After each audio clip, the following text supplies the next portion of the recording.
在我们之前简单介绍 CRS 的影片当中，大家都稍稍了解 CRS 是什么了吗？接着我们要补充更多关于非 CRS 国家的资讯给大家哦。持有第二个护照是否能够规避 CRS 申报呢？答案是不一定。比如一个中国企业家若持有第二本护照，但他的公司实际经营地在中国，加上他与他的家庭成员大部分时间也生活在中国，从税务角度来看，还是会认定他是中国的税收居民。按中国的相关规定，个人在中国境内有固定住所，或者在中国境内居住满1年的，就是中国税收居民。对于其他 CRS 签署国来说，对于税收居民的认定条件各有不同，主要看永久居住地在哪里，或者长期居住地在哪里，或是在某个国家有没有待满规定期限。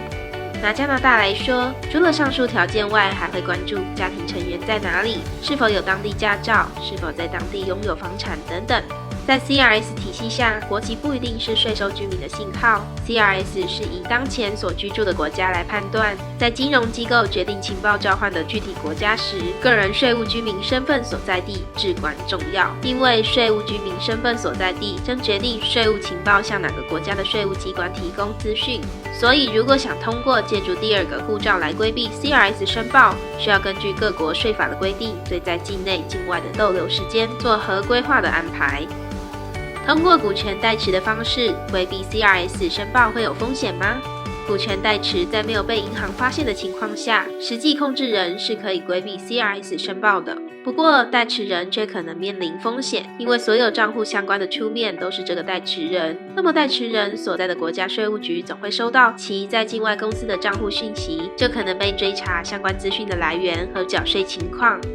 设立信托能规避 CRS 申报吗？信托在 CRS 下基本没用，因为信托设立人、受托人、保护人和受益人都在 CRS 信息披露的范围之内，但受益人会稍微有点复杂，因为受益人分固定受益人和任意受益人。固定受益人一开始就会被纳入申报的范围，而任意受益人是要等拿到第一笔钱之后才开始进行申报。